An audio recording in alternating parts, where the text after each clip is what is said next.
میرے محترم دوستو، سورہ ملک میں اللہ نے فرمایا الذی خلق الموت والحیات لیبلوکم ایکم احسن عملا۔ اللہ نے زندگی بھی بنائی اور موت بھی بنائی تاکہ اللہ دیکھ لے کون ہے جو تم میں اچھا عمل کرنے والا ہے۔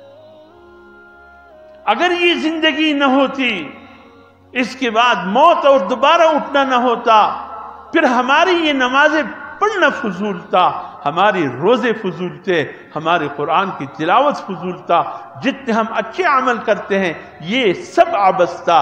اس لیے اللہ نے ایک زندگی دی، زندگی کے بعد موت دیا، اس کے بعد اٹھنا ہے تاکہ اللہ دیکھ لے۔ اس وقت فیصلے کا اعلان ہوگا ہم نے یہ دنیا کی زندگی اللہ کی رضا میں گزاری یا اللہ کی ناراضگی میں گزاری۔ فیصلے کی گھڑی آنے والی ہے۔ اس لیے فرمایا یہ زندگی، اس لیے اللہ فرماتے ہم نے تمہیں دی۔ ہاں، رات کو سوتے وقت سورہ ملک کی تلاوت کر کے سویا کرو۔ علماء نے لکھا ہے جو یہ 5 صورتیں ایسی، یہ بات آگے کہہ دیتا ہوں، فرمایا جو فجر کی نماز کے بعد سورہ یاسین پڑھتا ہے ایک دفعہ، اللہ دن بھر کے کام اس کے بنا دیتا ہے۔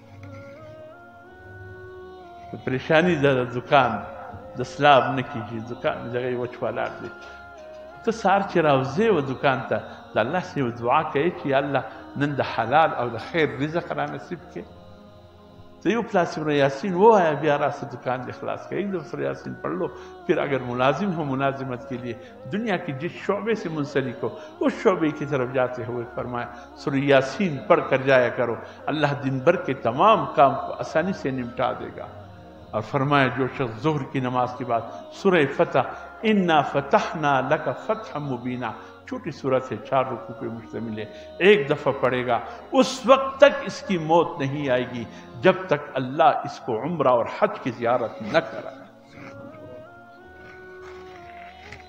اور فرمایا عصر کی نماز کے بعد سورہ نبا عما یتساءلون عن النبأ، 30واں پارہ جہاں سے شروع ہوتا ہے، یہ ایک صورت 2 رکوع پر مشتمل ہے، جو عصر کی نماز کے بعد ایک دفعہ پڑھے اللہ پاک اس کو قیامت کے ہولناک دن سے بچا لے گا۔